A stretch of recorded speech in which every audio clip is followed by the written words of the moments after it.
প্রিয় বন্ধুরা, রবীন্দ্রনাথ ঠাকুরের শ্বশুরালয়ের উদ্দেশ্য করে আজকের যাত্রা।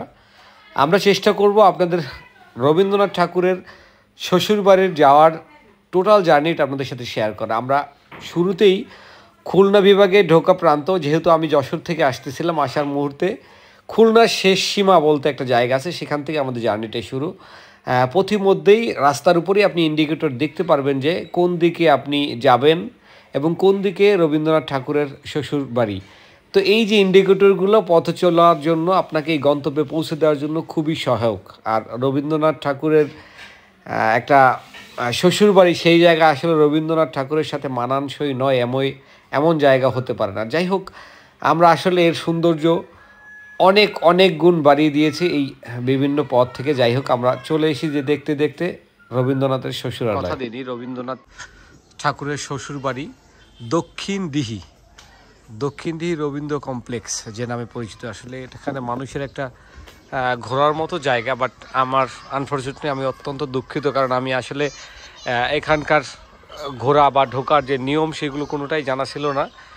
বাট আমি যখন আস্তে তখন 5:50 বাজে, আস্তে তখন আসলে আর কিছু করার ছিল না, কারণ এখানে ঘোরার সময় বিকাল 6টা পর্যন্ত। যাই হোক, 6টার সময় এখন যারা ভিতর আছে তাদের সবাইকে বের করে দেওয়ার সময় হয়েছে। যাই হোক, আপনাদের সবার কাছে আগে জানিয়ে নিই, যেহেতু জাদুঘর পরিদর্শনের সময় 1 এপ্রিল থেকে 30 সেপ্টেম্বর, মঙ্গল থেকে শনিবার সকাল 10টা থেকে বিকাল 6টা, শুক্রবার সকাল 10টা থেকে 12:30 পর্যন্ত দুপুর, এবং 2টা থেকে বিকাল 6টা পর্যন্ত, সোমবার দুপুর 2:30 থেকে বিকাল 6টা, এবং রবিবার বন্ধ থাকবে। এই যে শিডিউল টাইমটা দেওয়া আছে, এটাই হচ্ছে আসলে ওপেনিং ডে। আপনি যখনই এরকম স্পটে ঘুরতে আসবেন, অবশ্যই আমি এটার পিকচার অবশ্যই দিয়ে দেবো, আপনারা অবশ্যই দেখতে পারবেন। এবং আমি যেহেতু ঢুকতে পারিনি, তাই আমি আপনাদের বাহির থেকে দেখানোর চেষ্টা করছি আসলে রবীন্দ্র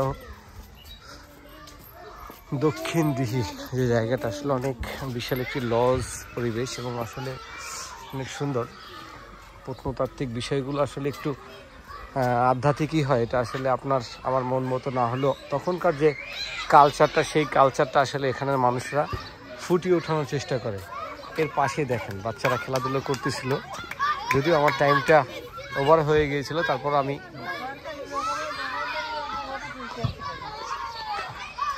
যাই হোক আমি দেখানোর চেষ্টা করছি। এটা হচ্ছে জি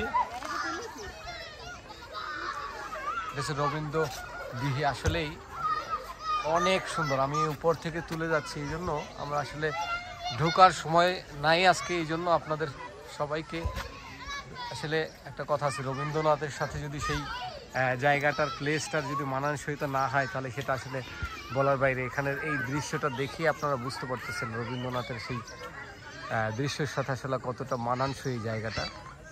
যাই হোক, আমি আপনাদের সাথে চেষ্টা করছি টোটালি রবীন্দ্রদাহ জায়গাটা ভ্রমণ করে দেখানোর জন্য, কিন্তু অত্যন্ত দুঃখিত আমি আপনাদের ভিতরে গিয়ে এই ভিডিওগুলো করতে পারিনি। এই জন্য আজকের মতো বিদায়। দেখা হবে নতুন কোনো ভিডিওতে, নতুন কোনো সময়। অবশ্যই স্পট জেনে সেখানেই যাব।